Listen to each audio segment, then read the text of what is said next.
Good afternoon, everyone. So, today we are going to start our lecture on derivatives.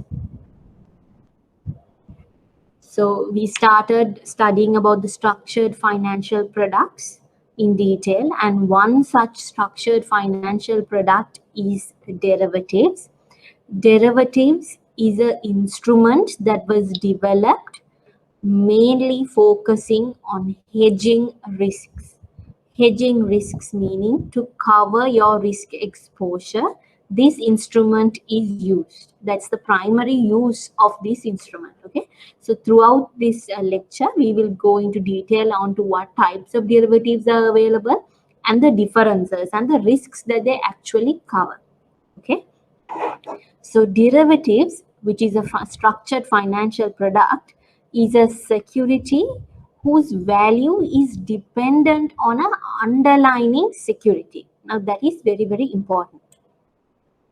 Derivatives or the underlying asset behind it. Okay. Then the derivatives value comes from this particular underlying asset. The underlying asset can be interest rate, exchange rate, a commodity, whatever. But the derivative is linked to that. To be precise, a derivative instrument is a contract between two parties, a buyer and a seller, who agree to exchange some asset. Now, this some asset is the underlying asset, okay, for cash at some future date at a predetermined price.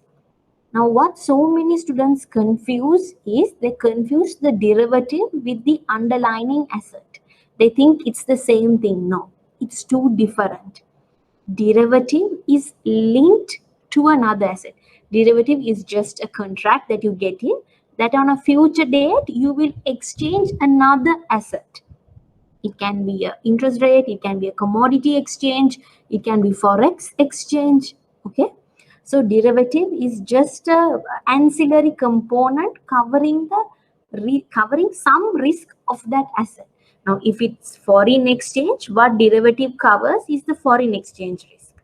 If the underlying asset is the interest rate, the derivative will cover the interest rate risk. If the underlying asset is a commodity, what the derivative will cover is the commodity price risk. Okay. Derivative contracts are offered in relations to exchange rate, short-term and long-term interest rate, and even stock exchange indices. Derivative securities are used to minimize or eliminate investor or their firm's exposure to various types of risks. And these risks can be in the form of interest rate, exchange rate risk, and commodity and even stock prices. Now, what are the main users of derivatives?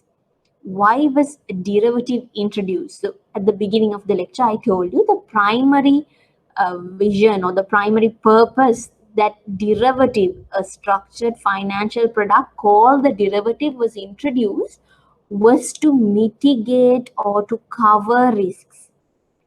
That term in finance wise, you call it hedging.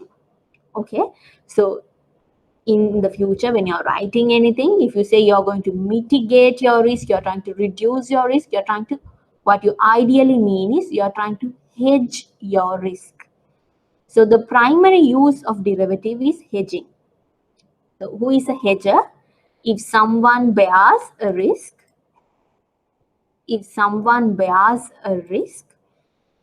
some kind of a risks and uses a particular derivative, or it can be in terms of a forward, future, or even an option to reduce that risk, that person is called a hedger. Okay, this is the term hedger. What does the hedger do? Hedger is ideally exposed to some kind of a risk. Now, if it's me, I am exposed to some kind of risk. It can be a foreign exchange risk. It can be a commodity risk. It can be an interest rate risk. So to cover that risk, I buy a derivative. My main intention as a hedger is to protect myself from the risk. Okay. Sorry.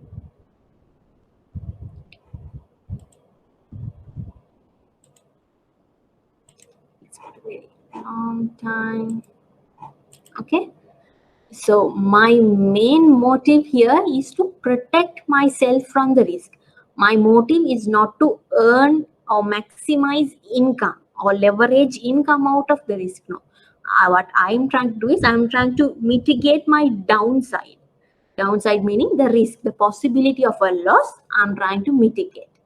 Okay, so for that purpose is what derivatives are used. So hedging is a prudent business practice. You foresee possible risk and you take measures to protect yourself against the risk. Okay, now to be a simple term, a simple example that I could use is, think I'm an exporter. Okay, so I am exporting textile to USA. So I will get dollars. My revenue is in dollars. Okay. So when I receive, now when I'm doing the transaction, if imagine I'm going to export my products today and I will get my forex in another 1 month's time. That means if it's 2nd of October, maybe 31st of October is when I will get my money. Let's say for $100. So today when I'm exporting, the exchange rate says $1 you get 10 rupees. Let's imagine, okay, for $1 you get 10 rupees. Let's move it to different paint so it will be easier for you. So assume I'm exporting and day of the trade, okay, day of the trade, $1. Now this is pure assumption I'm using. Let's say 10 rupees. $1 is worth 10 rupees. So when I'm exporting today, I will say, okay, I'm going to get $100 by the end of the month. So which means $100 meaning it will be equal to 1,000 rupees. So in my mind, I will say, okay, end of the month, rupee wise, I'm going to get 1,000. Okay, I'm secure. But 1 month later, or when I'm on 31st August, okay, 31st October, what if the dollar becomes $1 is equal to 20 rupees? What will happen? Is it a risk for me? I'm an exporter, remember. So end of the month, when I go to the bank is saying, okay, now $1 is 20 rupees. As an exporter, am I happy or sad? I'm happy. Why?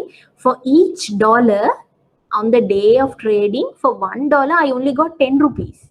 But now for $1, I'm going to get 20 rupees. So on 31st, I would get 2,000. Now, is this a risk for me? No, this is the upside.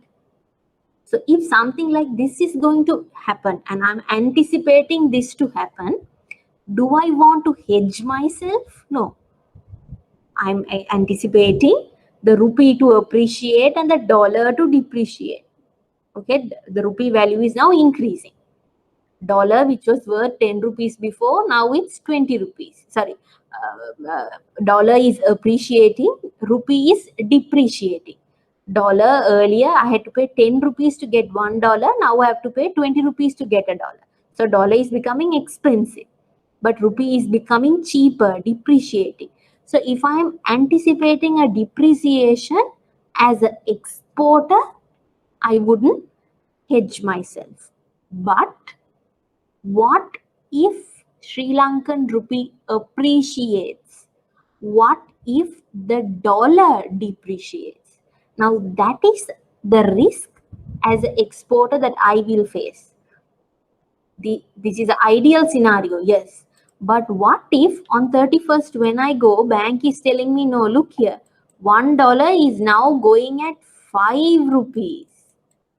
So earlier, beginning of the month, to get $1, I had to pay 10 rupees. Now to get $1, I only have to pay 5 rupees. which is cheaper. For 10 rupees now I can get $2. Earlier I only got $1. So dollar is becoming cheaper, rupee is becoming expensive. So as an exporter, I will only get 500 on that day. Now here I am exposed to what risk? Forex risk. So to cover my foreign exchange risk, my motive is, oh my God, I don't want to lose money. There is a risk like this. I want to protect myself against this risk. Okay. So then I will get into the derivative to protect myself. That is what you call hedging. The next use is speculation. Now, speculation as a use of derivative came when people were extensively using hedging, and then they realized sometimes when you hedge against a risk, you use a derivative and hedge against a risk, you end up gaining. You get a benefit out of it. Okay. Now, imagine the first scenario again. This is the downside that the exporter will have. Now, prudently, myself as an exporter, I will go to the bank and get a forward contract. We will discuss that. So, on a forward, what happens is the bank will give me a fixed exchange rate. In 1 month's time, you bring your $100, I will buy at this particular rate, and that's binding. I can't change. So, the bank is telling me, come in 1 month's time, I will pay you. The bank will pay me for $1. I will pay you 15 rupees. Okay. This is what the bank agreed. Bank agreed for 31st. Okay, 31st. So now what happens is, now this is my forward. End of the month, when actually the market rate has come to $1.05, $1 is equal to 5 rupees. My forward is giving me $1 is 15 rupees. So as an exporter, I will end up with 1,500, where if I didn't hedge myself, I would have lost. I would have been at 500. So here my gain is 1,000 compared to the loss position. So when people became aware about this ability for them to actually make money out of the derivatives, they started using derivatives as a speculative instrument or an investment security. Okay, so that if you use a derivative for the purpose of speculation, for the purpose of investment, then you become a speculator. Okay, then you become a speculator. So here as a speculator, your motive is towards the gain. You want to calculate the possibility of risk occurring, yes, but your motive is to get the gain out of this derivative. You are trying to, your motto is higher the risk, higher the gain. So you want to get in, study the market, understand the market movement, and then use a derivative so that you can get higher gain than anybody else. All right. Arbitrage is quite different. Now, arbitrage, let's see what that is. Persons actively engaging in seeking out minor pricing discrepancies are called arbitrageurs. Now, here that's important. This is the person who engages in arbitrage is called arbitrager. Now, arbitrage, your motive is to get riskless profit. Now, you would be wondering, how can you get riskless profit? Let me explain. Now, in speculation, what happens? Higher the risk, higher the return. So, your return is actually a very risky return.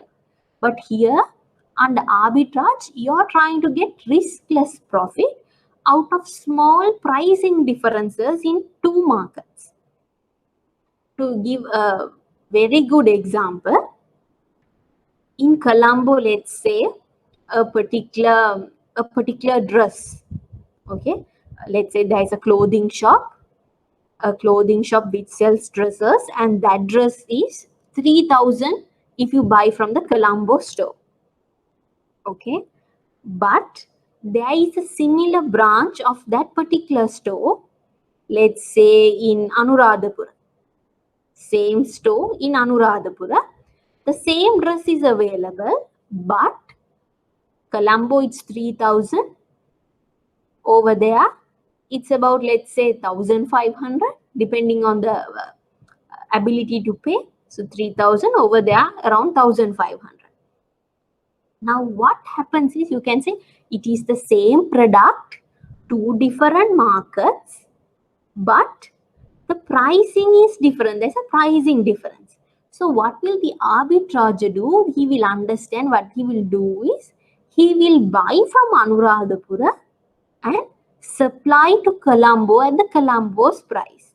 So without taking any risk, okay, without taking any risk, buy at 1,500, sell here for 3,000. Just a riskless profit, he gets another 1,500. Okay, that's what an arbitrager does.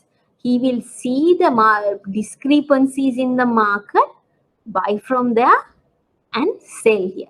There is very minimal risk for the arbitrager involved.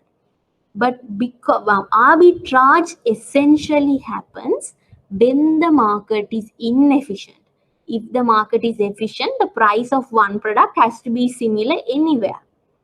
Okay, because it is inefficient, there is a possibility for arbitrage. Remember that arbitrage occurs when there is an inefficiency in the market. But okay, because there is inefficiency, arbitrage occurs. But when arbitrage occurs, it will help the market to move towards efficiency. Now, what is that? What happens there is, in same example, 1,500 in Anuradhapura, 3,000 in Colombo. So if myself as an arbitrager, I continuously do that. I continuously buy from Anuradhapura and sell in Colombo. What happens is, now the Anuradhapura demand is going to increase. And on this side, the Colombo supply is going to increase. Demand is increasing and here supply is increasing. When supply is increasing in Colombo, slowly the price will come down. When demand is increasing in Anuradhapura, the price will slowly go up in Anuradhapura. So it will come to a point where both markets will have equal pricing. Correct? So understand, inefficiency of the market leads to arbitrage, but continuous arbitrage leads to efficiency in the market, or it will not particularly lead, the ideal term would be contributing. It will contribute towards the efficient market when people keep engaging in this. Remember, in an efficient market, there is no possibility for arbitrage. Efficient market is one product, one price. Okay, it's the one price theory. If the product is identical, it should be priced the same irrespective of the location. But if it's inefficient, two separate markets for same product has two different prices, then there is opportunity for arbitrage. So that's where, again, for arbitrage purposes, derivatives are used. When there are two rates available in, it can be two different interest rates. So that's where swaps coming. When there are two different entities get two different pricing for the same quantity.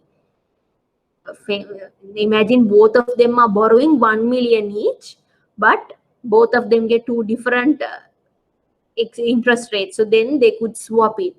So again, arbitrage is one of the users of derivatives. Then let's move on to the main types or the categories of derivatives that we are going to study today. So we have forward contracts, future contracts, options, and swaps. Now remember these four very clearly. The names you can never interchange. You cannot call a forward a future and future a forward. Each four of them have very unique features. Okay.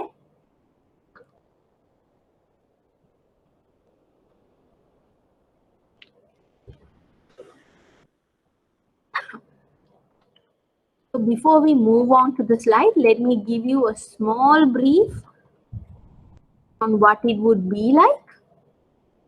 So we have four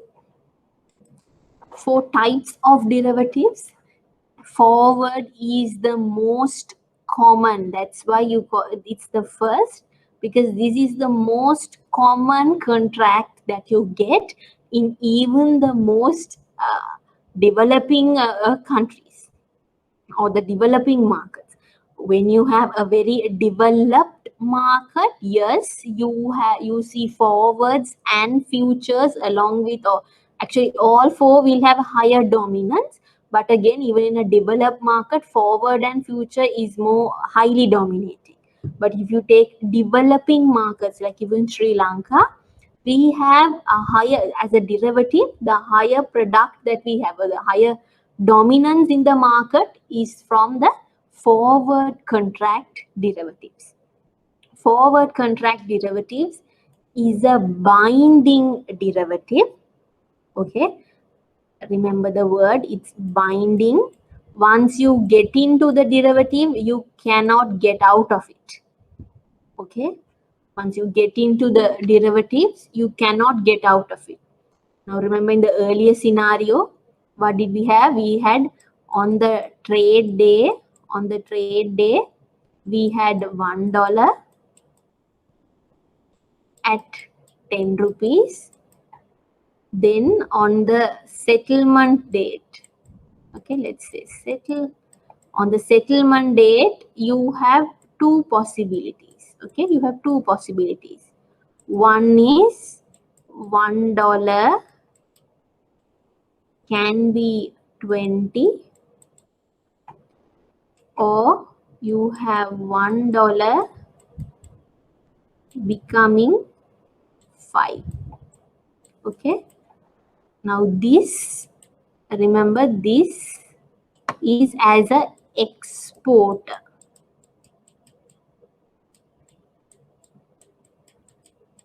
Remember, when you're getting into a derivative question, you first have to know from whose point of view are you thinking. Are you thinking from the bank's point of view? Are you thinking from the exporter or the importer's point of view?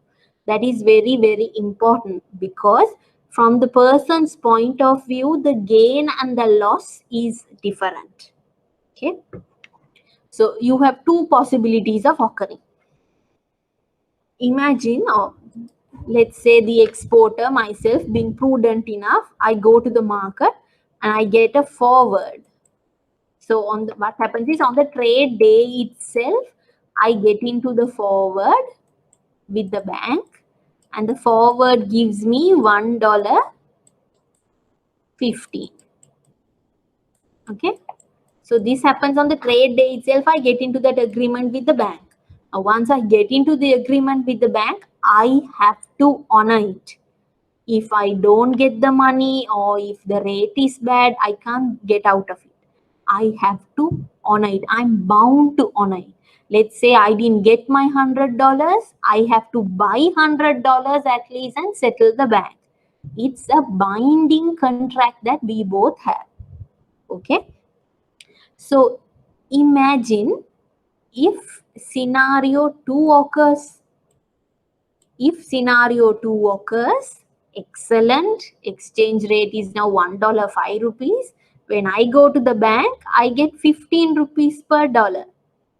Okay, so second scenario is the best scenario for the export. Okay, so what you thought was, you were scared that this kind of a situation will happen, and as a precaution, you protected yourself with a forward. Yes. Now, what happens if scenario 1 happens? If scenario 1 happens, $1, 20 rupees, excellent. Yes.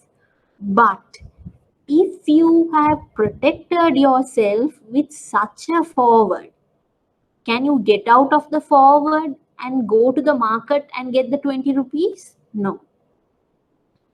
Now, what happens is on the month end, when you go to the market and give $1, they are willing to give you 20 rupees. But beginning of the month, you have already agreed the bank saying, okay, I'm going to give you the dollars and get at 15 rupees each. So that was an agreed one. I cannot get out of it.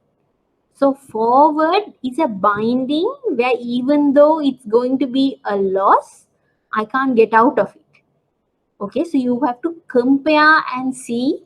So the ideal gain or loss on forward comes through this.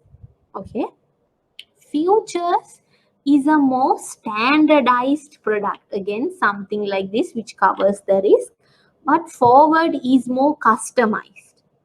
Let's when we go that in detail, you will see forward is very customized because you go to the bank will hear, okay, how much of the quantity you're getting, when are you getting. So depending on your quantity and your date, they will design a forward to you and give you the rate. But futures is not like that. It is already predetermined. You have to just go to the market exchange, like a stock exchange. They have standard size, standard amounts with the standard due dates, periods. You have to decide and buy a future according to your need. You cannot customize it. It's a standardized financial instrument. Okay. Futures is something like that, but it's highly liquid. You can exchange it in the market. Option is a very lucrative derivative. Option, just like what the name says, gives you the option. Do you want to exercise the derivative or you want to just leave the derivative? Okay, now imagine if this was the option. Let's say this is not a forward, this is not a forward, and here you have an option. Okay, if you have an option as an exporter, I have the option. I can go for $1.15 or I can go to the market rate. So if scenario 2 happens, I will quickly go to the option and exercise my option because option is beneficial for me. But what if scenario 1 happens? No worries. What I will do is I will not exercise the option. I don't want to buy at 15, so I won't do this. I will directly go to the market and buy. So that will give you the benefit of both the worlds. As you say, you can compare and see what's the ideal and get into that. Swap is mainly a exchange. So let's say I have I'm getting revenue from one currency, and you have another currency that I need. I will give you this currency and get that currency. It's an exchange. So swap can be a forex exchange, a interest rate exchange, where one person gets a fixed interest rate but wants a floating, but other person who has a floating wants fixed. So then both of us can exchange. But again, when I say this itself, you should know the difficulty in that. You need to find the ideal counterparty who needs the same thing that you don't want. Now, let's say I have a fixed and I want floating interest rate. I need to find someone who has floating but doesn't want the floating, needs a fixed. Okay, so it's like barter system issue. Both of us have to have like the mirror of both of our needs. Okay, so let's see all these 4 in detail.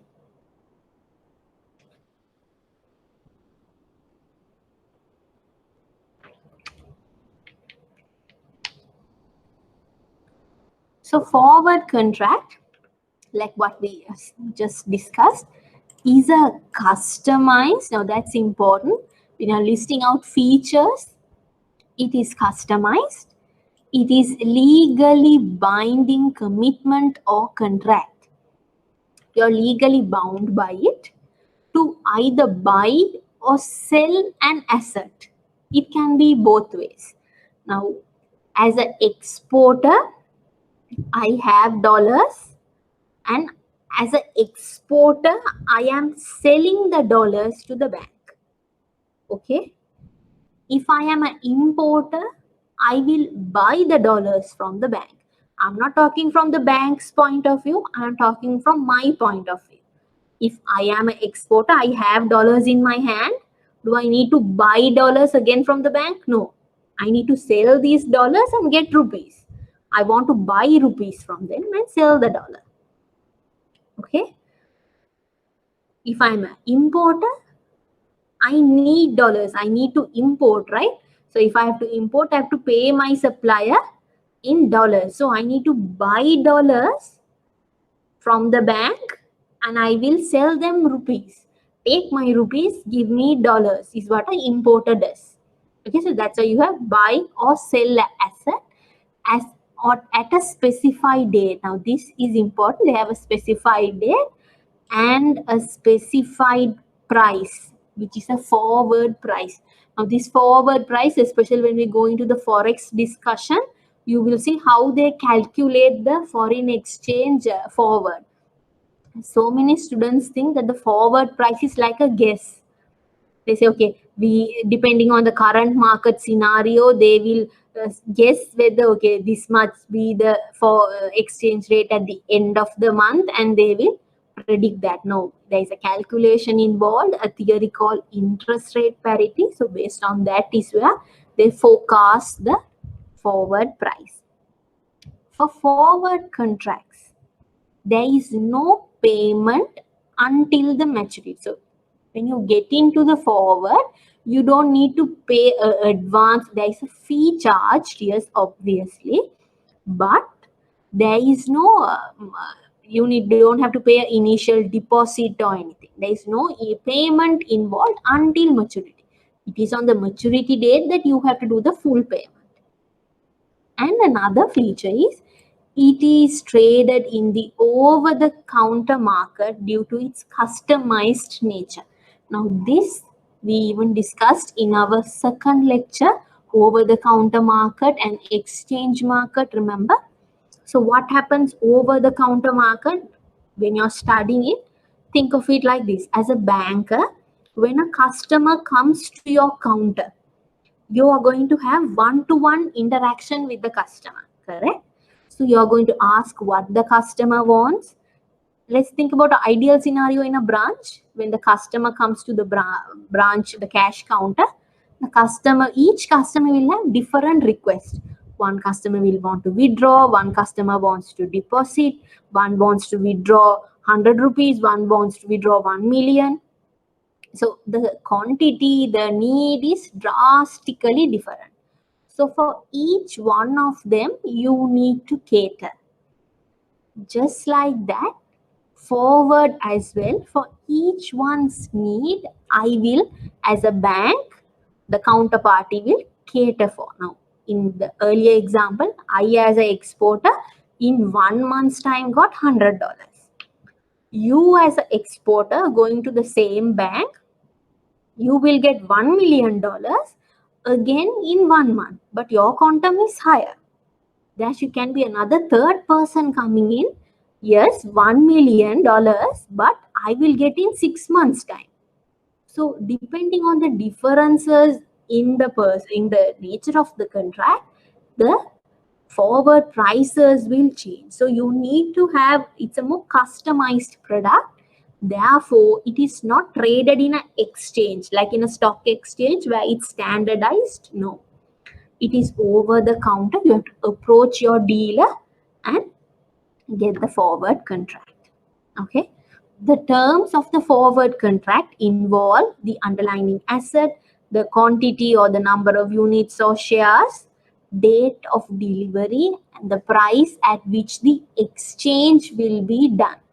So let's take foreign exchange contract because that's the very famous one in Sri Lanka. We have forex forwards going in. If you're in international trade or if you're in treasury, you will definitely know this. Okay, so what happens is you have so many exporters daily getting remittances, importers have to transfer funds. So what happens is, let's say I as a exporter am getting a remittance. I as an exporter am getting a remittance. So for that remittance, when I go to the bank for a forward, there is an underlying asset. What is the underlying asset? The $100 I'm getting is the underlying asset.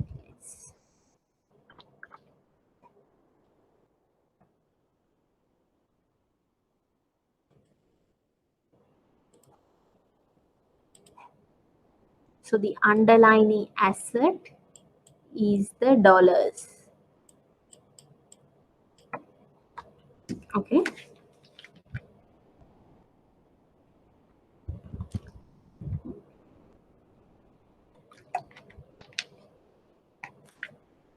What is the quantity? So you know the quantity, 100.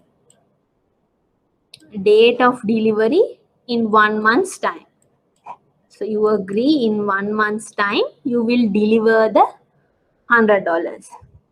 What is the price at which the exchange will be done? $1 equals 15 rupees. So all these are the terms in a contract, terms in a forward contract. So the forward contract, if you get into a forward in a bank, you will definitely have all these four mentioned in your forward. You need to know the underlying asset that you're getting, whether it can be anything. It can be dollar, euro, yen, yes, but you need to know the quantity, by what month are you getting it, and what price are you getting it. Okay, so practically what happens is you get into this forward, let's say when you export the good, and send the documents, you get into a forward through the bank. So what the bank will do is they will advise the international trade branch on a forward contract reference number. So when they get the remittance relating to that, they will use the reference, identify that yes, this contract is covered by a forward. So on that date, they don't need to again call the treasury and get a rate, because already the rate is taken. So what happens is they will use the rate given in the forward and convert and give the rupee to the exporter. Okay. Seller of the contract, which is usually a bank, has to deliver the asset. Asset can be foreign exchange, shares, okay. While the buyer has a commitment to receive the asset.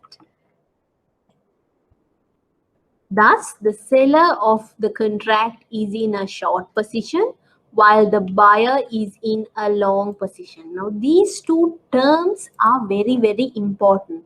Seller, if you are in a short position, it is called selling. If you are in a long position, it is called buying. Okay, that's the technical term used in finance. Again, even when we were studying, we were quite it's quite confusing to remember what does short mean, what does long mean. Remember, short starts with S, refers to selling. Okay, if you are in a short position, you are going to sell. If you are in a long position, that means you are in for the long term. So in for the long term meaning you're getting into the asset, you're buying the asset. Okay, so here even it's a forward contract, the forward contract is sold by the bank. So if we know that if this is the forward contract, so the bank is selling you the contract saying, look here, let's exchange at $1.15. So what is the asset that the seller will deliver is the rupee. Okay, what does the buyer has the commitment to receive here is the rupee, the same asset that they will receive. It can be, now this I'm talking about the other way, it can be dollars when you're importing. Okay, next we have the futures contract. Futures contract is a standardized contract. So there itself you can see the difference between futures and forwards. Futures is a standardized contract. Again, that is also going to give you the ability to buy or sell an asset as a specified date at a specified price. But when the specified price is relating to a futures contract, you call it the futures price. Okay. Now, because this is a standardized contract, okay, standardized contract meaning just like in the share market, you have you can go to the share market and buy a share as one. You can't get a smaller denomination. You can't get 10.5 shares. Okay, there is a determined quantity. Just like that for futures as well. There is certain packages already designed. So just because each one wants different one, can't give like that. No, these are the ones available. So based on that, you have to trade in one open exchange. Okay. So the contract is traded on an organized exchange. Now there are two features which makes futures a bit more different than forward. Let's say what it is. Now in a futures contract, every day end, the contract is mark to market, is revised. They will see the rate available in the market on that day and they will refer to that and adjust. So the potential gain is realized each day through marking to market. Now in a forward, not like that. Forward is if you fix it till the day you exercise it, that's going to be the same rate. Now here you will every day mark to market. You will see what's the rate going in the market and you will see whether you are in a potential gain or a loss. Okay, that gain or loss is every day realized. When we do a small example, you will understand. This is considered to be less risky than forwards. Why do they say this is less risky than forwards? Because if it's it's an organized contract, right? It's an organized exchanges where these futures are traded. So there is one clearing house. Imagine the stock market when you're talking about futures. Okay, so just like we have an exchange and a clearing house, which will help you to do the settlements on time, see whether each one has the money to do the transfers. So that settlement risk is always covered in an exchange. Okay, so because of that, that default risk or the settlement risk is not there in a futures contract. There's a clearing house looking into that. But in a forward, there can be possibility where the counterparty might not settle or might not perform as agreed. Yes, forwards are legally binding, but a person can default. Okay, just like what happens in our local banking system. Just because you take a loan, yes, you're bound to pay for it, but that doesn't mean everyone pays. They are non-performing. Okay, so just like that, even though forward is a legally binding, you cannot get out of it. There are counterparties who default it. They might not get the desired amount by that time, or for any other multiple reasons, they could always default on that. So then there is a surcharge, a penalty, and whatnot. But the other counterparty is now at a loss. Why? Thinking that this person will. Now, similar scenario as an exporter, $1.15. Thinking of that, now the bank is holding on the 1,500 rupees in their hand. Bank has 1,500 in rupee terms. I have the $100. Okay, so end of the month, we both are supposed to exchange that. I will give $100 and the bank will give me 1,500. Okay, imagine at the end of the month, I didn't get my remittance. My let's say some issue has happened and my buyer is saying, look here, I can't send in one month, or I will take another 1 year to send you. Or the buyer goes missing with the money, with the goods, doesn't pay me back at all. Okay, so I don't get the $100. So what happens is now the bank has 1,500 rupees end of the month just for me. They could have given it as loans or any other way. They could have invested in some asset. No, because they got into that contract at the end of the month. Now they have 1,500 in their cash because they know I will come and give the $100. Now I don't have $100. if I default, the bank is at a loss. The bank could have earned interest from that. Okay, so there can be a cost to it.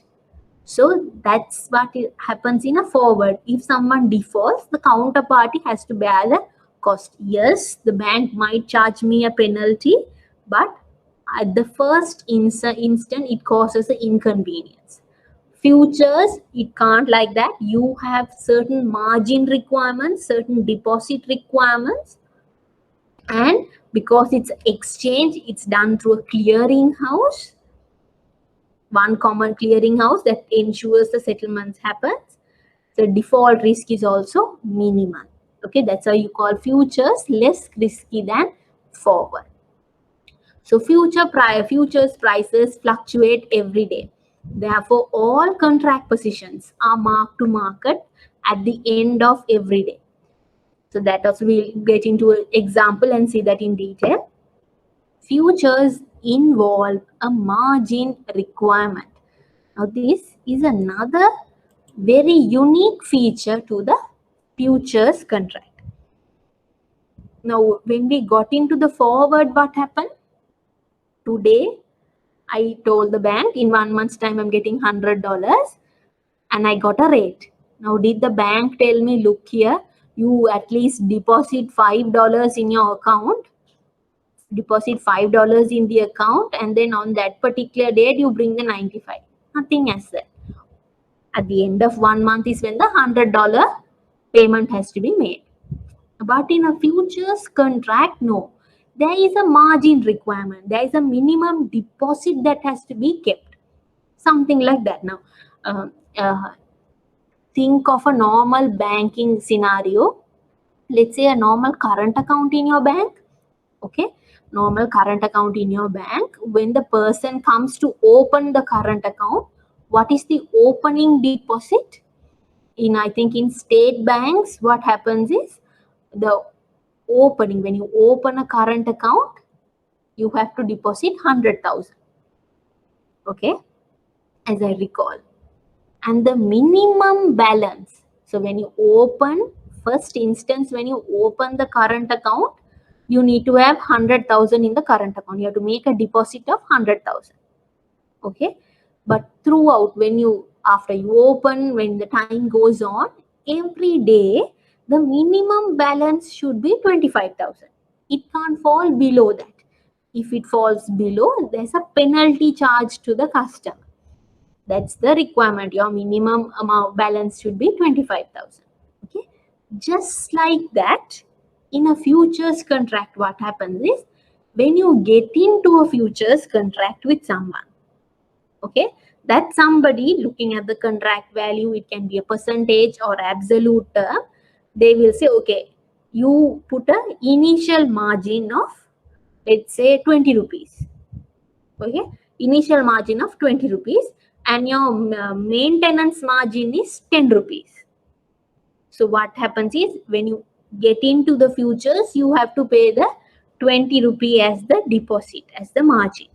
Okay, and throughout the period of the future, that 20 rupees cannot go below 10 rupees. If it stays 15, 18, no problem. Even if it stays 10, no problem. But if it comes to 9, then there is an issue. You have breached the maintenance margin. Just like a current account. Okay, keep that in mind. Opening, you place 100,000 in a current account. Every day you need to have at least 25,000. So if you have 90,000, 80,000, no problem. Why? 25,000 minimum is kept. Even if the balance comes in your current account to 25,000, still 25,000, 25,000, no breach. But let's say your account balance has come down to 24,500. There is a 500 rupee short. Then there is a issue. You have breached your minimum deposit. Just like that, in a futures contract as well, you have an initial margin, you have a maintenance margin that you have to continue.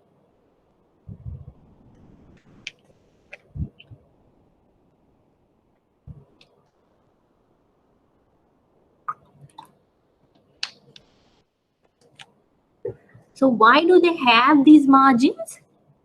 To ensure that each party fulfills their commitment. The main motive of having this margin is so that both the buyer and seller will stick to their commitment. Okay, so there is no settlement risk involved. So that's why they have this margin. So a margin deposit is required, which is called the initial margin. Initial margin is the with the first time when you get into the futures contract, the initial margin that you ideally keep. Now this initial margin is determined based upon the risk of the individual, the contract, and it can be an absolute value like 20 rupees, 30 rupees. Ideally it will be a bit higher depending on the contract value, or it can be a percentage. Okay. The exchange, now the exchanges meaning like the stock market, the futures exchange, they will set a minimum margin for each contract once the position is taken in the futures market. So once you get into the futures, you get into a position. What do you mean by position? Someone is on a long position, someone is on a short position. Who is on a long position? The buyer. Seller is in the short position. Okay, so once you get into your positions, someone is willing to sell, someone is willing to buy. First time you have an initial margin, and then the exchange will tell you, look here, you need to maintain of this amount. So that is called the maintenance margin. Ideally, just like what the name says, that's the margin that you need to maintain until the future is exercised. Okay. So if the net price movement, remember, every day you will mark to market it. Depending on the market future price, you will adjust your futures contract. You will see whether you are in a gain or a loss. Okay. So if net price movements result in gain on a position, the person who's getting the gain will immediately receive cash. Okay. If there is a loss, then to cover the loss, what happens is that loss has to be borne. If I'm at a loss, that amount has to get deducted from my account. Okay, so initial margin now will come down. If I'm at a gain, my initial margin will go up. Okay, so as soon as the buyer or seller's account falls below the maintenance margin, the buyer or seller receives a margin call to fill up to the level of initial margin. Now this is very, very important. Here I want you to highlight two things. Buyer, as soon as account falls below the maintenance margin, buyer or seller receives the margin call. Okay. And the other one that I want to highlight here is you receive a call. Okay. Basically think about this. In a bank, if you breach your minimum balance, account balance, which is 25,000, now it has come down to around 20,000. Then the bank will immediately call you and say, look here, your balance have come down. You have to deposit funds. In a futures, what happens is similar. When you breach your maintenance margin, now you will get a call or a message to your account which says, look here, you have breached it. You need to deposit funds not to reach up to the maintenance margin, up to the initial margin. Okay. Now in a bank, that doesn't happen. In a bank, what happens? They will want you to fill up to the maintenance margin. That's what they want you to maintain. Now futures, what happens is, no, not up to 25, bring it up to 100,000. Bring it to the level of initial margin. So underline that as well. When a margin calls come, you need to fill it not up to the maintenance margin. You have to fill it up to the initial margin, which is higher. Okay. So the amount by which the margin needs to be replaced is called the variance margin. Okay. Let's compare to the bank scenario itself. My initial margin in a futures is 100,000. My minimum maintenance is 25,000. Now that has come to 20,000. So when it reaches, immediately it comes down, I will get the message which says, look here, you have breached the maintenance margin, fill up. So I have to fill up to the level of initial margin, which is 100,000.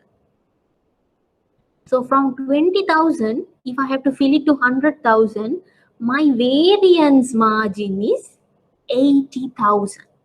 I need to bring in that kind of a variance margin to bring it up to the initial margin level. Okay. In case he or she fails, when the counterparty fails to bring that variance margin or to meet the margin call, actually, what happens is the broker has the right to liquidate the position, to cancel it, because you're not honoring the contract.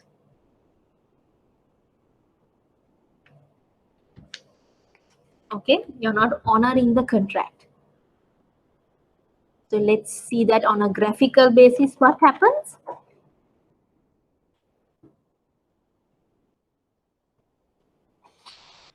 We will do like a small detailed example with both the mark to market and this as well. For now, let's look at this. So when you get into the position in the futures market, let's say your initial margin is 100,000.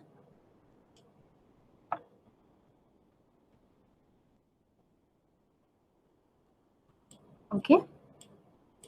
And then the exchange will tell you, okay, you have put the initial margin good. You have to continue to maintain it at 25. So like a battery, you're fully charged. Now what happens is when the days goes on, one person gets again, you lose, again you gain, other one lose. Okay, it goes on. Now due to losses, now you have come down to, let's say, 20,000. Your margin is now, margin in the account is only 20,000. You're now below the maintenance margin of 25,000. Immediately you get the margin call. Now, when the margin calls come, you need to adapt, replace, not up to the margin, maintenance margin, but up to the initial margin.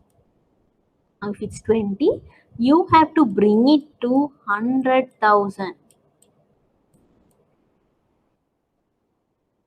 Okay.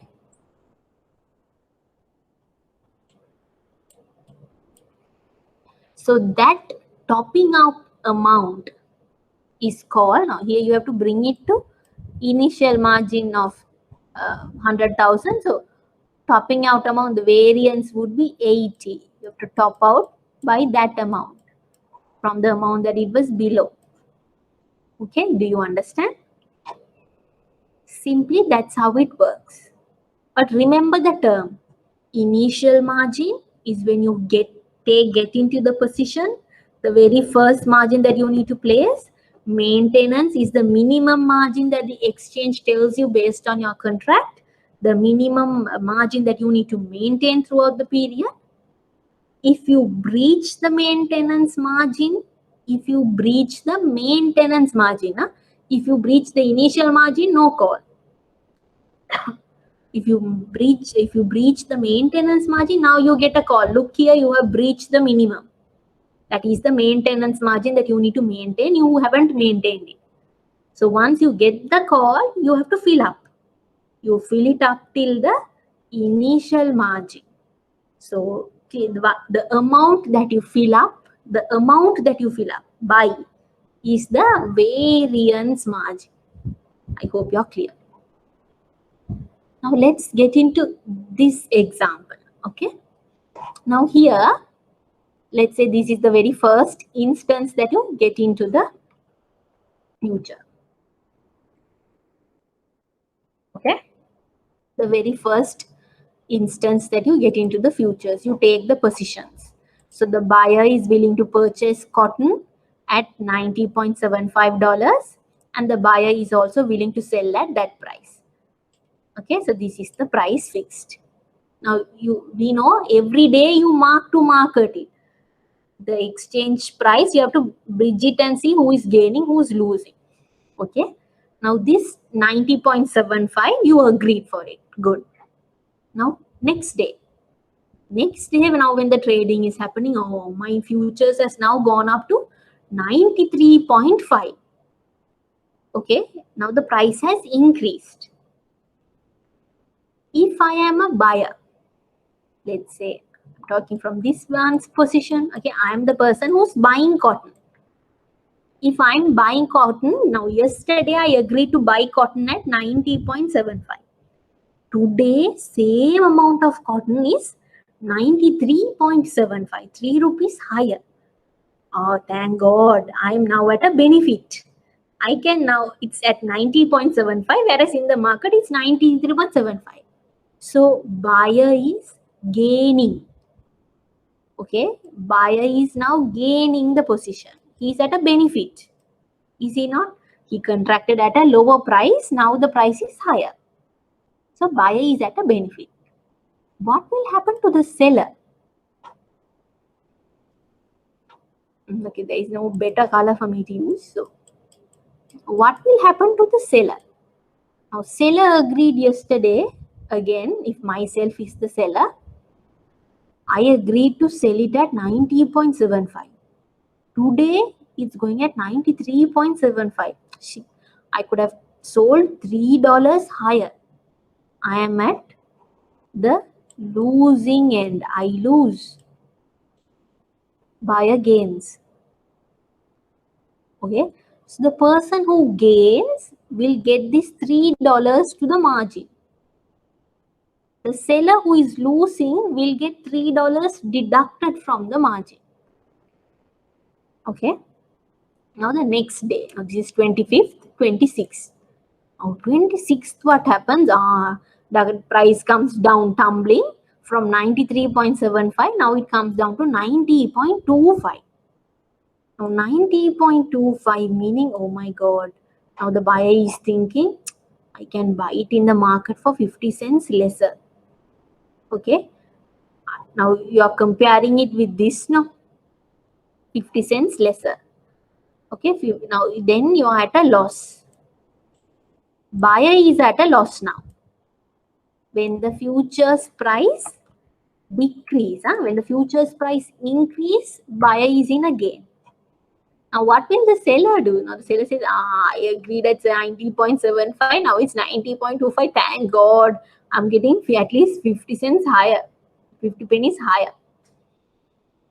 Okay, so now seller is gaining. So the person who's gaining will get that amount, but now remember, the amount is not 50 cents. You have to compare with yesterday's price. Mark to market. Now yesterday's gain is given to both of you all. Buyer got 3 rupees, seller lost 3 rupees. Okay. Now today, when you compare with yesterday's price, it's 3.5. So now the buyer is losing 3.5. Seller is receiving 3.5. Okay. That's what happens. Every day you will match it to the market ongoing futures rate. Depending on who is gaining and who is losing, the gain will get booked to the margin. Now the same example,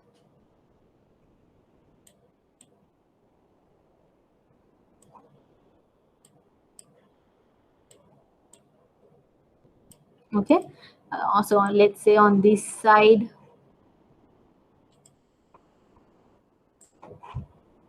I have the buyer and the seller.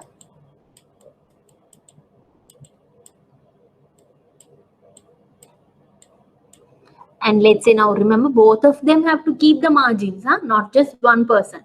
Both of them have to perform. So now let's assume that the margin that these two needs to have is 10 rupees. Okay, 10 rupees each, $10 each. That is the initial margin. Okay, maintenance margin, let's say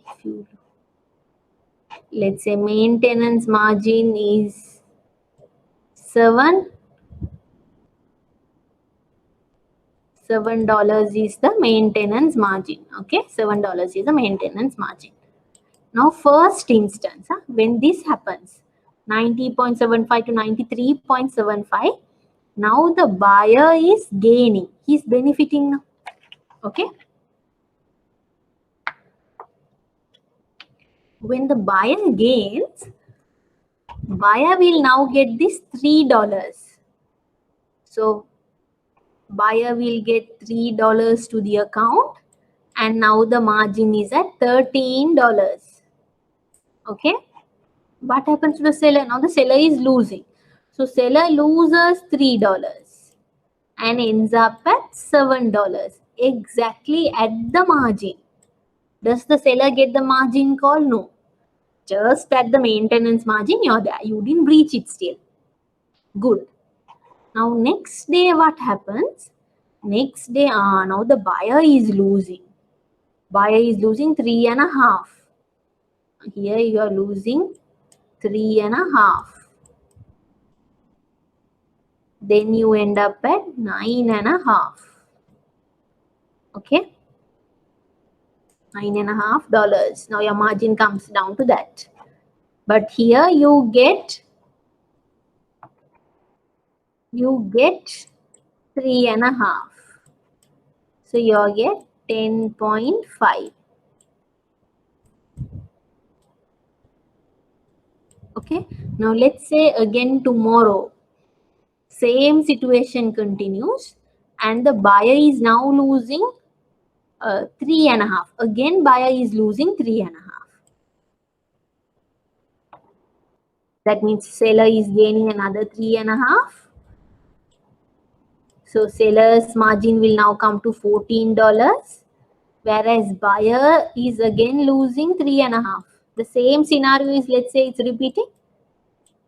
So now this one is at $6. Now quickly when this one attains $6, margin call comes to the buyer. Look here, you have breached your maintenance margin. Please replace. Now then what happens?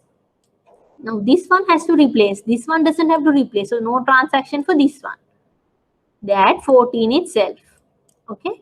Now for this one has to replace, not by just $1. 6 can't be made to just 7 and he can't just wait. He has to make the 6 to $10. So now he has to bring in $4 and match it to $10. Okay. So that's how it works. I hope you got the clear idea. But remember, gaining party will get that gain. Now when you calculate the gain, because it's futures compared to the yesterday's price. Okay. Seller who's losing will any counterparty who's losing will get that loss will be deducted from the margin account. Then we move to options. Options is a very, very interesting instrument.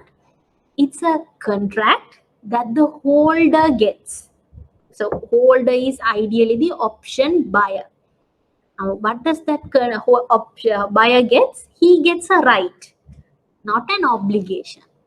That's very, very important. Why? If he wants, he can exercise it. If he doesn't want, he doesn't have to exercise it.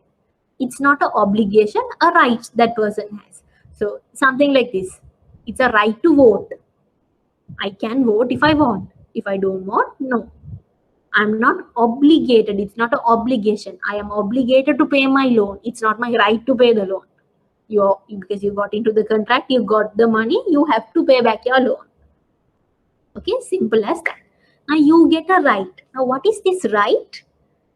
Again, just like the other two, forward and exchange also gave you to buy or sell. So similarly, options also, now here you get the right. Forward is more like an obligation. Now here you get a right. It's a right to buy something or even sell something.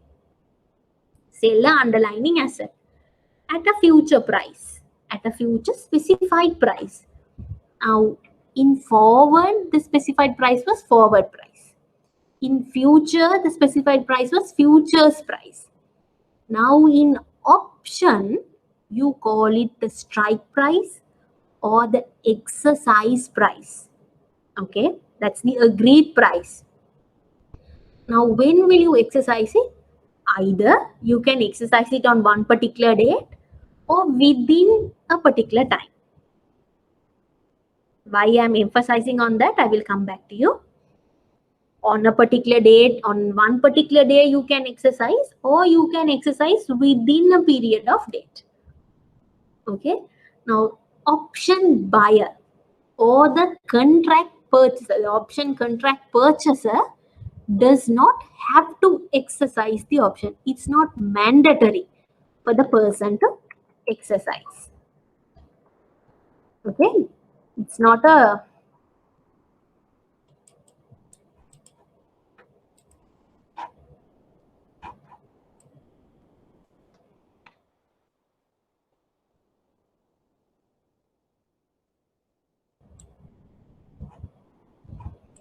it's not a hard and fast rule that this person has to exercise it. If they, again, if they want, they can exercise. If they don't want, they can get out of it. Okay, but forwards you can't like that. So here the option buyer. Now I want you to be very clear and focused here. The words that I'm using, the option buyer. Okay, now if I'm diagrammatically showing you, there is a option. Okay, option is the derivative. No, option tama maker. Okay, option. Now this option will either give you the right to buy or either give you the right to sell. Okay, now because this is the option, now this is the product, buy or sell an underlying asset. You have an underlying asset here. It can be a stock. Most of the time it's a share. Okay, let's say it's a share.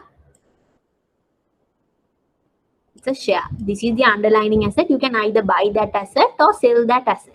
But this is the option. Now we are talking about the person who's buying this option. Buyer. We are talking about this person. And there is a seller, no? Someone has to sell that option, no? Okay. So the buyer, this person, buyer of the option, if it's favorable for them, they can exercise that option. Okay. So let's say the buyer is now getting to the option to buy John Keel's shares at 100 rupees. Okay, I'm coming with very hypothetical prices, but you're agreeing to buy at 100.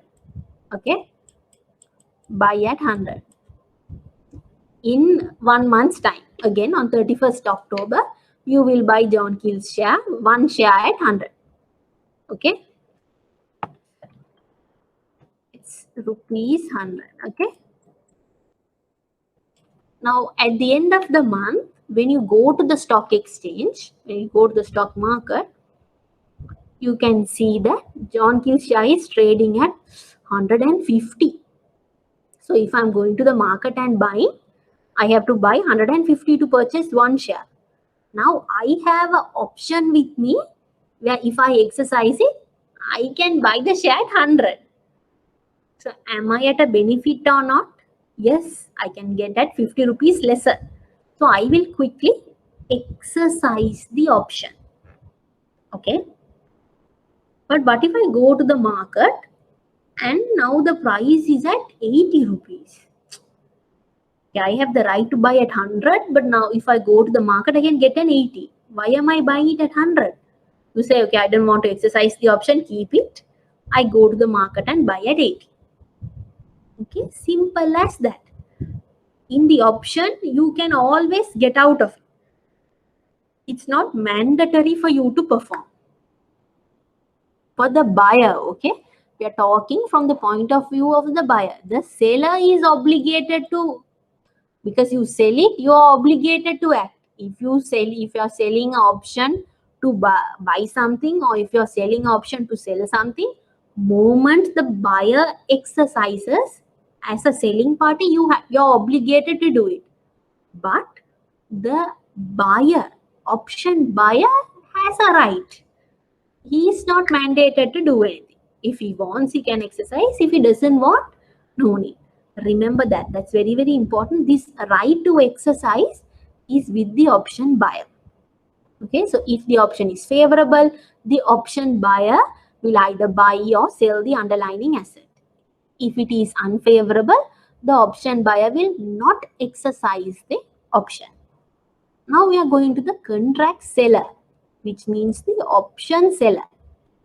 Okay, now what happens to the option seller? Option seller is obligated. Okay, now both of them can't have right, both of them can't have the right now. Simple as that. If both of them have the right, when one is favorable for you, it won't be favorable for the other person. Okay, let's say the same scenario, 100 rupee John Kill share, market I can get at 150. Okay, now the selling party, if you are selling it to me, that option is with you, you are my option seller. If I exercise the option, you have to sell it to me at 100. Okay, as a seller, now you will think, oh my god, I have to sell it to this person at 100. I can go to the market and sell it at 150. If you are not obligated to sell it to me, you won't sell it to me. You will also exercise a right. That's why the seller doesn't have the right. It is the buyer. Option buyer has the right. Okay. Contract seller or the option seller is obligated. Highlight that word, very, very important. Is obligated to buy or sell the financial instrument, the underlying financial instrument, if the buyer exercise his right to sell or buy. Okay, so I've taken the opposite. If buyer exercise the right to sell, then the contract seller has to buy. If the buyer exercise the right to buy, then the seller is obligated to sell it. Okay, highlight this term, this line, very, very important. Now, because you get into this, you have to pay a fee, which is called the option premium. I am getting a right? As an option buyer, I'm getting a benefit. So for the benefit, the seller will charge me a fee or commission. That is called the option premium. Now, the option premium is a revenue to the option seller. Now, for this one, it's a revenue. For the buyer, it's a cost. A revenue. For this one, it's a cost. Okay, keep that in mind. Always the buyer of the option pays the option premium. Okay. Now, I have time to time used this word called writer. Writer meaning seller. He's the one. Let's say he's the one who's writing the option. Ideally, let's say just think of the person saying he's the one who's agreeing to sell, the seller. Okay, so seller is also called as the writer. Okay, so the writer will get the commission, whereas the buyer has to pay the commission.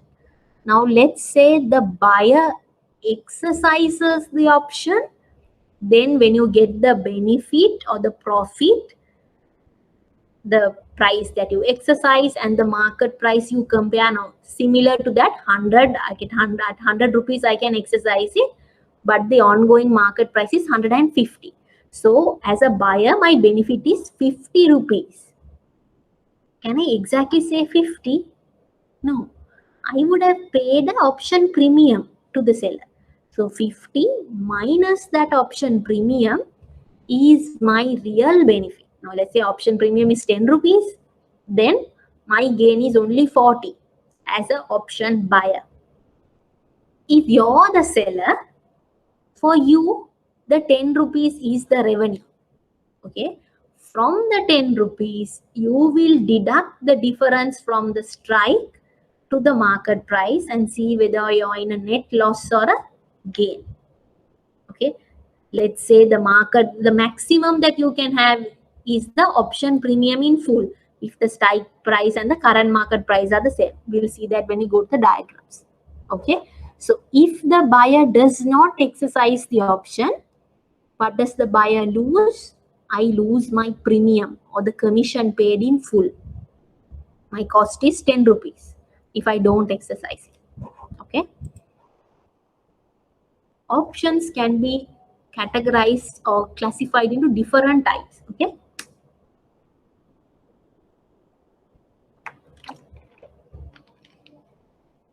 Now, depending on whether the option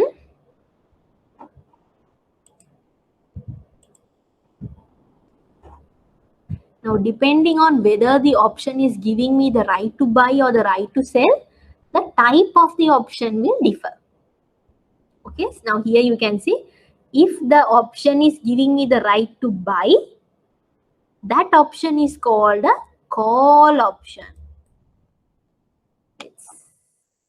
Here, if it's the right to buy, it's called the call option. If the option is giving me the right to sell, I'm talking from the buyer point of view, okay? Sell, it's called the put option. Now again, you'll be wondering, we just learned long, short. Now there is another call put. Short for selling, long for buying. Okay. Now here also think of it in a more practical scenario. You call something, meaning you want, you're buying. Okay. So call option is when you want to buy the underlying asset. Okay.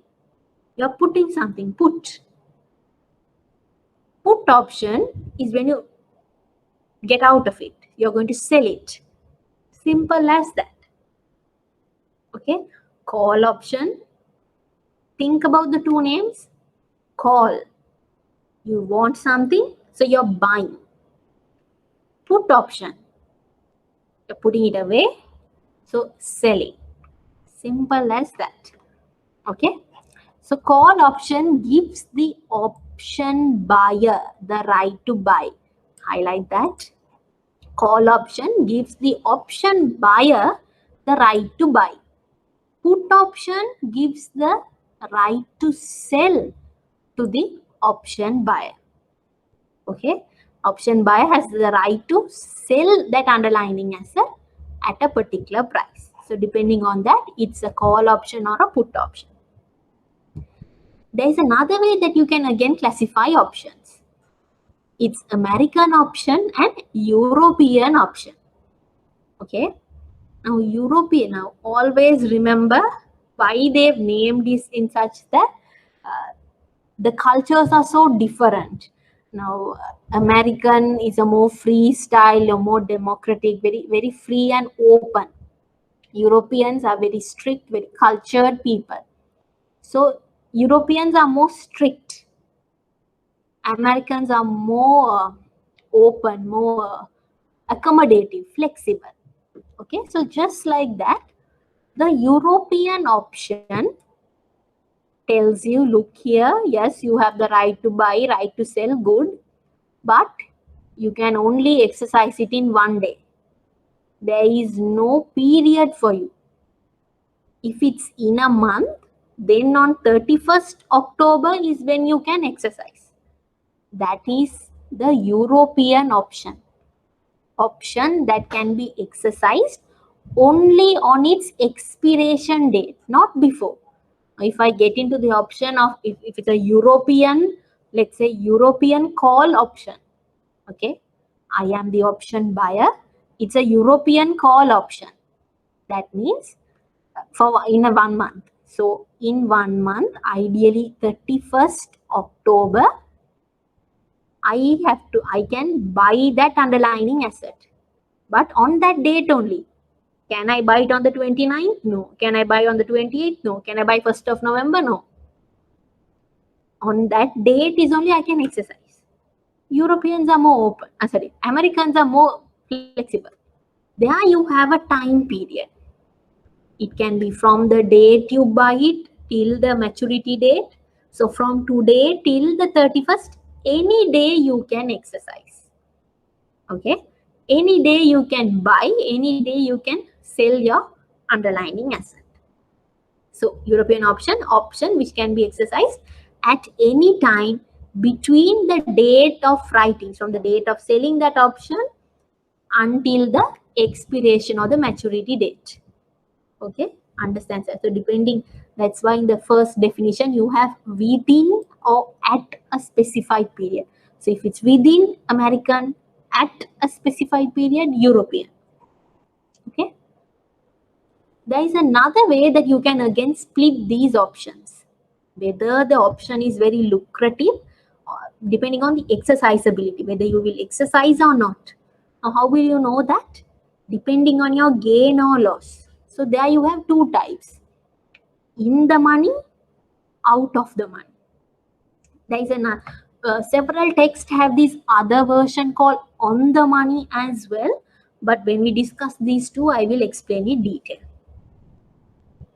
Now, in the money and out of money will differentiate between a call option and a put option. Okay. Let me take you to this.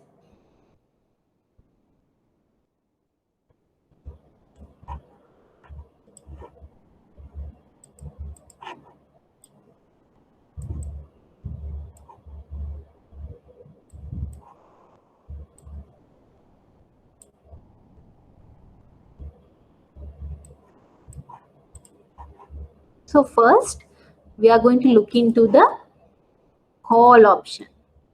What does the call option mean? The option buyer gets the right to buy. Okay. What is put option? Option buyer gets the right to sell. Okay.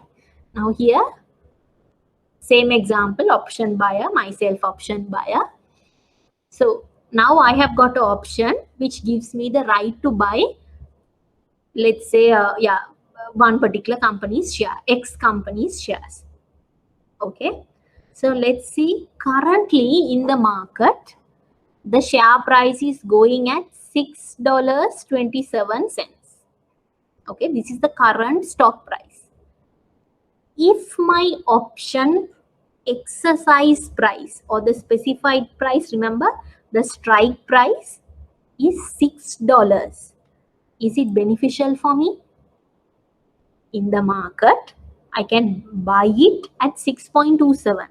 Now my option is giving me the right to buy at $6, lower cost. So then as a buyer, to buy, I'm in a gain position. To at least 0.27 less I can buy. So that is called in the money option.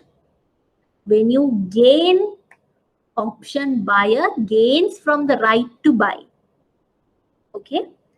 Let's see what happens when out of the money. For an option buyer, when there's a right to buy, when the market price is 6.27, when I go to the market, so if my exercise price is $7, if I go to the market, I can buy at 6.27. But now my exercise price is $7. Why should I pay $7 and buy a share when I can go to the market and buy at 6.27? So then that is out of the money. Simply, will that option give me gains? No. So I am out of money. If I exercise it, I will lose. So out of money. If a losing scenario, it's out of money call option. Okay, remember that. It's a out of money call option. Here, in the money call option. So you can write it, out of money call option happens when market price is lesser than strike price. In the money call option happens when market price is greater than strike price. Okay. Let's come to the other scenario, put option. I am the option buyer. Now I have the right to sell a share. I have a share with me. I can sell it to you. That's my right. Okay. So now if I go to the market today, the market price of selling is 6.27. Okay. imagine my exercise price is $6, which means if I sell it to you, you're my option seller. If I sell it to you, I have to sell it at $6. Whereas I go to the market, I can sell it at 6.27. I am losing. As a seller, I'm losing 0.27. Losing out of money option. Okay. So this becomes out of money put option. Okay.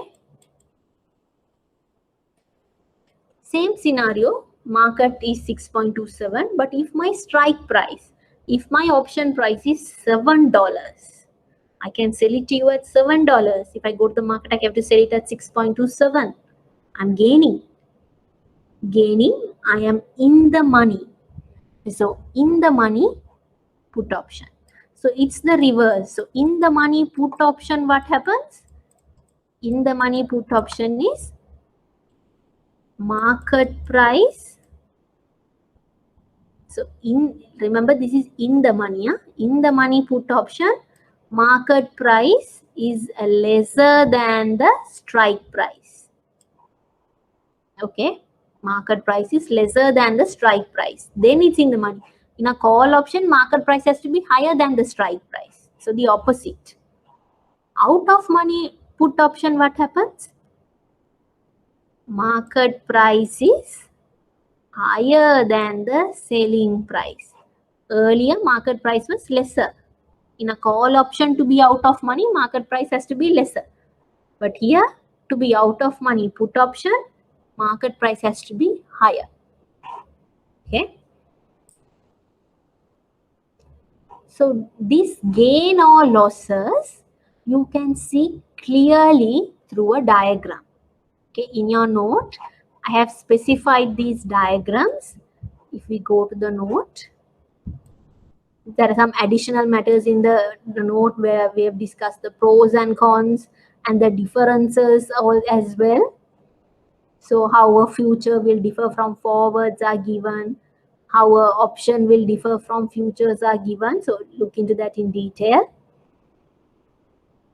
So I have given on each scenario how to calculate the profit. So essentially work out this particular segment, which is very, very important to you. Okay. But what I want you to know here is, in this particular scenario,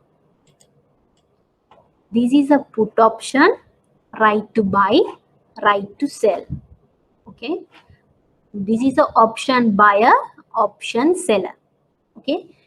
If the option buyer buys a call option or even buys a put option, okay, I want you to see the similarities between the two diagrams.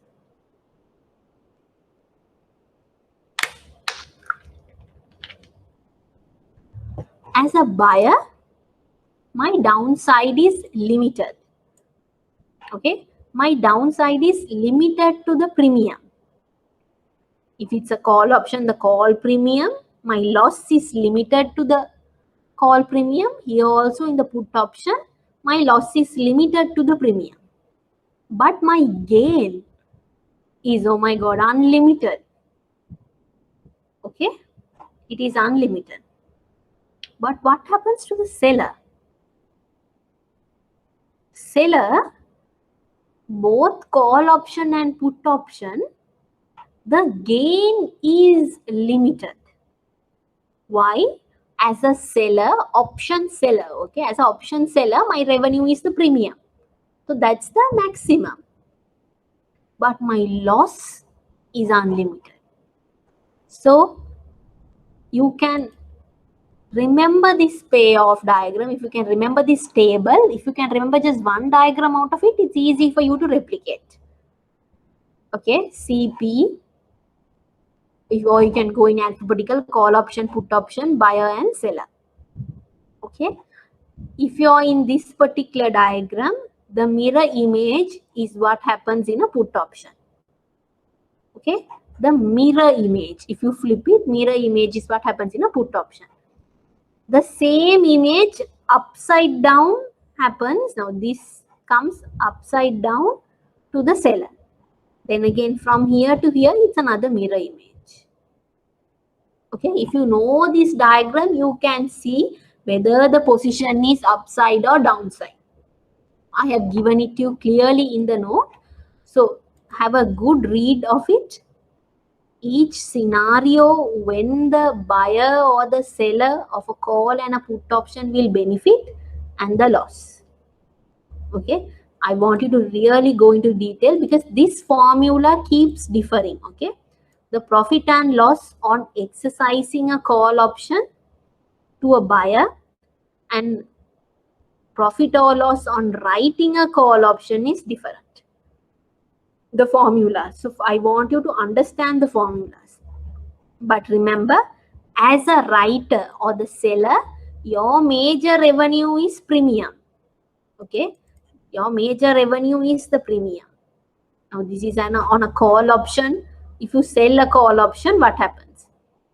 If you sell a put option, again, your premium is the big amount.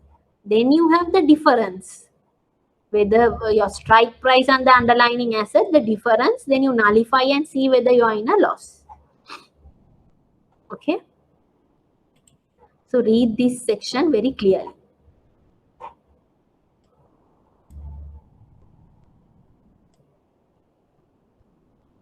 Then we have pricing option premium. So when you have this option premium, you need to know whether the premium can be higher or lower. So there are some general guidelines.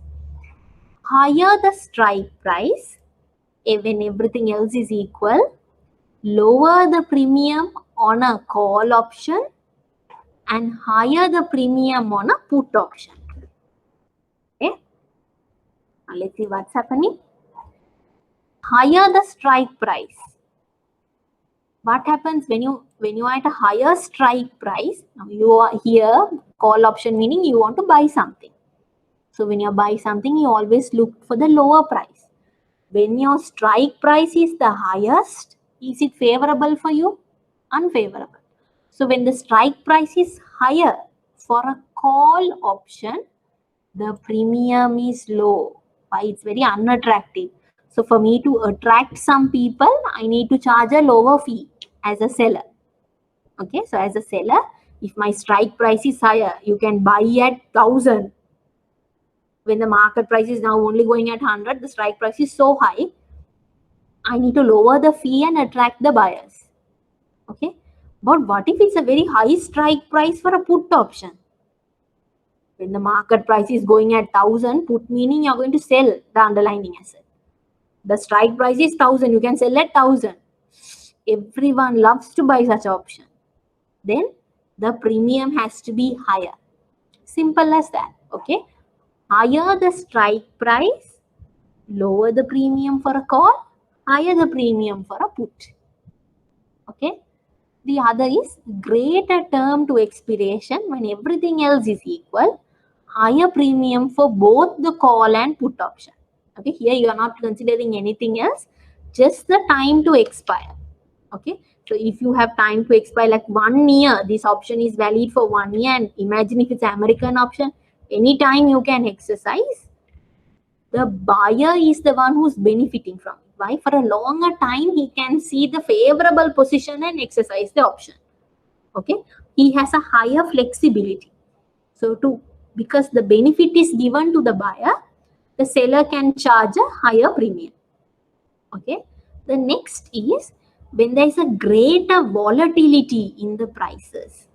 When the volatility of that underlying instrument, let's say the share is continuously changing. Okay, today 10 rupees, tomorrow 100, then again day after tomorrow 1,000, then again comes to 100. The volatility is so high and you have option for that, then again the premium is higher. You'll be wondering why. Because when you have such volatility, okay, drastic volatility, as a buyer, there can be a situation where you will get a very huge gain, situation where you will get a higher loss, but the probability of a higher gain is available. When the greater volatility happens as a buyer, You can exercise at that point and get a very big gain. So because the buyer is getting that benefit and the seller's loss can be so much, the seller can charge a higher premium. Again, this is also both on call and put option. Then the other is very, very simple. In the money options carry a higher premium than out of the money options. So in the money option meaning higher gain. If it's a call option, the market price is higher than the strike price. I can buy the share at a very low price, so I'm in the money. If it's a put option, the strike price is higher than the market price. Okay, I can sell it at a higher price than the market. So in the money options where your gain is so much higher, the premium is higher than the out of money options. Okay. Then we move to the last instrument, swap. Swap is an agreement between two parties to exchange assets or a series of cash flows for a specified period at a specified interval. Okay.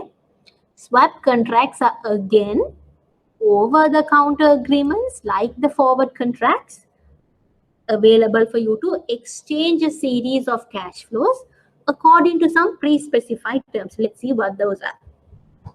The underlying asset here can be interest rate, exchange rate, equity, commodity, or any index. Okay? And the most common swap contracts available are interest rate swap, foreign exchange swap, commodity swap, and credit default swap. Now, CDS is something that you learned under securitization, credit derivatives, when we did structured financials product. So remember that. What did you do? You are swapping the possibility of a default to someone else. Swap is simply, so many students, when they hear the term swap, they get so tensed and excited. They think it's very complicated. Simply in your head, keep it as an exchange. You're swapping between two. Two items are swapped between two parties. Okay. The interest rate is exchanged. Foreign exchange is exchanged. Commodity is exchanged. In a credit default, the possibility of a default is exchange. One person is transferring it to another. Okay. The most common we are going to see is Sri Lanka. Very rarely you get commodity swaps. Very rarely or no commodity swaps, you can say. Higher is the interest rate and the forex. Let's see what they are. Interest rate swap. By far the largest segment of the swap market comprises of the interest rate swap. So even internationally, it's about 70 to 80%. Interest rate swap involve the exchange of one set of interest payment for another set of interest payment, all denominated in the same currency. Now, that's important. You can't have a different currency as well involved here. No? Here, difference is the interest rate. Okay. To be specific, in an interest rate swap, one firm pays a fixed interest rate on a sum of money and receives from some other firm a floating interest on the sum. I'm just talking about a counterpart. Okay. So let's move it to our screen so I can show it to you clearly. So here you can say one party. Here, let's say money center bank here. The floating interest payment will be paid to savings bank, and the savings bank will give them the fixed interest payment. So the cash flow is floating against fixed. Okay. So in a swap contract, the swap buyer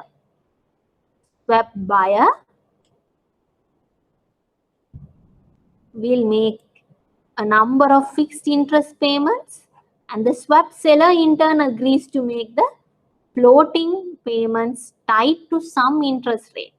So basically, it's like a barter system. One person wants floating but has got fixed. Other person needs fixed but has floating. Okay, so then you both of them swap. All right. Now this swap can be done directly, where both the entities can directly get together, but it's very, very difficult. Why? You need to have the same needs, same amount of money involved. The principal amount can't change. Okay. Now money center bank can't have 1 million and the other bank can't have 10 million. Then the cost is different. So the same amount of money, same currency. So given the scenario, very, very difficult to directly arrange a swap. Usually the swap arrangement goes through a third party swap agent, who is usually a bank. All right. The bank will charge fee from both ends. Then you have foreign currency swap. Now foreign currency swap, again, here what happens? Two people are exchanging two things. Here one person has one currency, other person has another. Okay, involves exchange of set of payments in one currency for a set of payments in another currency. Foreign currency swap, two firms initially trade on one currency for another. Foreign currency swap used to hedge against exchange rate risk from mismatched currencies on asset and liabilities. So what do I mean here is, imagine now, let's say X bank has liabilities in rupees but assets in dollars. Okay, another bank has liabilities in dollars but assets in rupees. These two can swap so that they are both hedged against the foreign exchange risk, the exchange rate risk. Okay, they both are, it's a nullifying situation. Okay, simple as that. There is also another instrument which is also a derivative, not popularly known by anyone as a derivative per se, but again these are also available for you to protect yourself against the interest rate risk. Cap, floors and collars. 3. Cap, floors and collars. Okay, so let's see what they are. Interest rate caps are purchased to hedge against losses when interest rates increase. Usually this happens when companies are funding assets with floating interest rate liabilities. Okay, so imagine, let's assume a bank here, so it's very much more important. I mean, easy to understand. Let's say a bank. Okay, the bank called A. Their assets are all on fixed rate. Okay, but their liabilities are floating interest rate.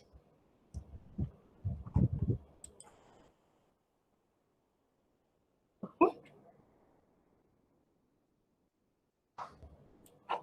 move it here.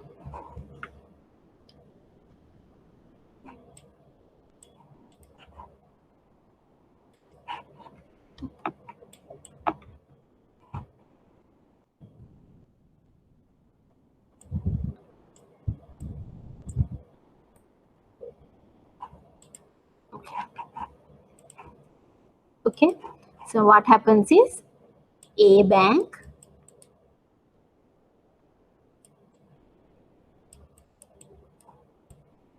asset liability. Okay, asset, let's say all the assets are going at 10%. Okay, fixed. Liabilities are going at, let's say, AWPLR +1. Okay, not in the current scenario when AWPLR, let's say, is increasing and now has reached to 15%. Then what happens is, this will keep increasing and a bank has to pay so much of finance cost, but the interest income that they are getting is not sufficient. Simple as that. So now they are exposed to high risk. Why? When the floating rate is higher, going higher and higher, your finance cost is keeping on increasing. What if they have a cap to this? What if the bank bought a cap which says, okay, all inclusive, it cannot exceed more than 15. So even though AWPLR went to 15 and plus 1 is 16, the bank will get charged only at 15% interest. That's the maximum that the all-inclusive interest rate can go up to. So that's like a protection. Okay. Buying a cap means buying a call option or a succession of call option on interest rate. Now let me explain you why.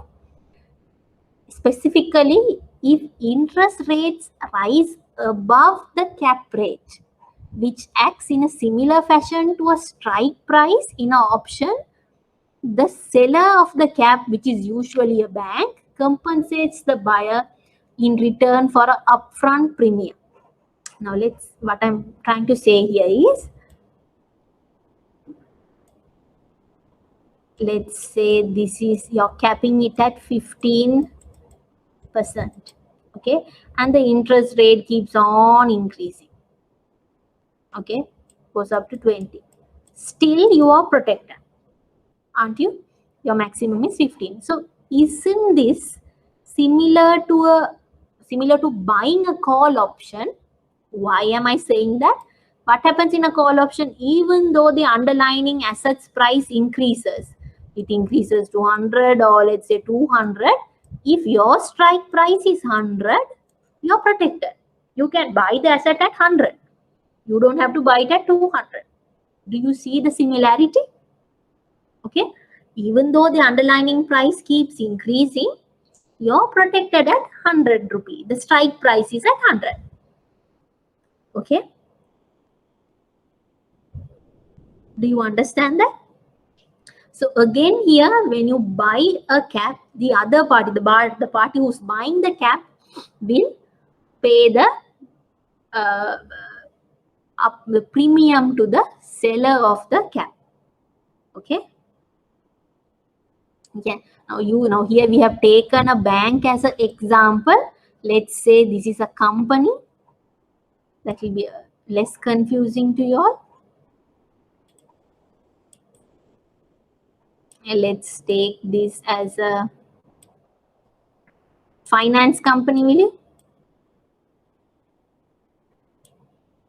So as a finance company, this is a X finance company or X company. Okay, their returns are at this, their loan is going at this rate. So who will sell, X company will have to buy the cap. They need the cap now, so they will buy a cap. Who is selling this cap to you? The person who charges the interest rate will sell you the cap. So the bank ideally will sell you a cap. They will say, okay, look here, we will give you a cap of 15%. Okay. So the buyer is now compensated. Now, imagine from the bank point of view, bank is losing. No? Bank would have charged 20%. Now they're charging only 15 because of the cap. Therefore, the bank will want in return a upfront premium. The seller of the cap, usually is a bank, will compensate the buyer in return for a premium. Remember that. All right. Now, this same scenario, you can see with this diagram, this is the cap. So even when the interest rate moves, you're protected at this level. So this is very much more similar to buying a call option. Even though the asset price increases, you can exercise your strike price and protect yourself. Same thing happens to a flow. Now in a flow, what happens? You're trying to protect against the fall in the interest rate. Okay, cap is something on top. Okay, flow is something at the bottom. So when the interest rate keeps falling, you want to keep something minimum and say, look, it can't go below this. So let's go to the diagram. Here you are saying it can't go below this. So flow is 8. Even though the interest rate goes to 6%, can't. We'll keep it at 8. Okay.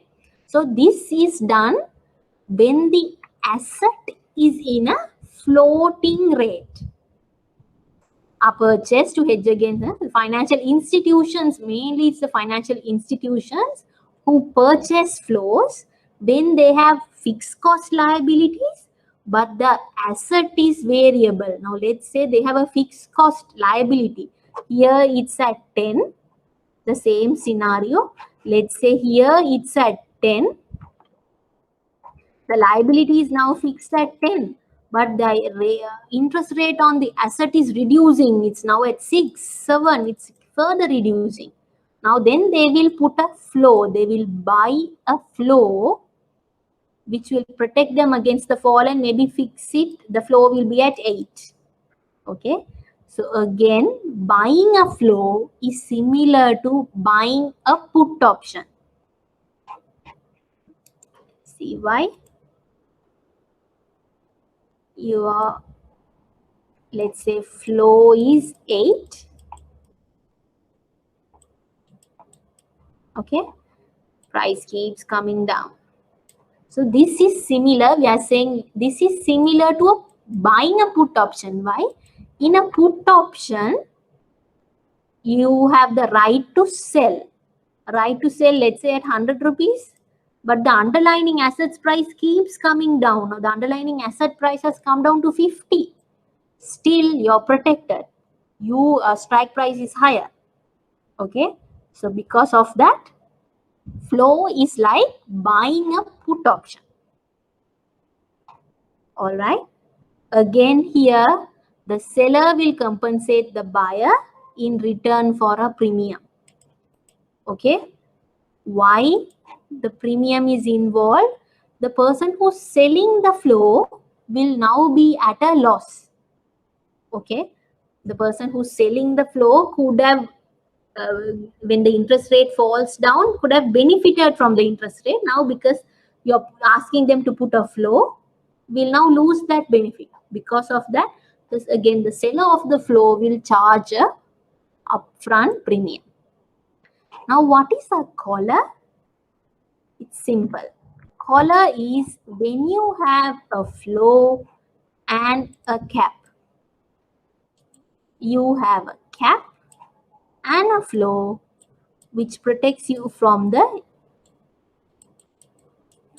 interest rate fluctuations. Okay, so this is the collar.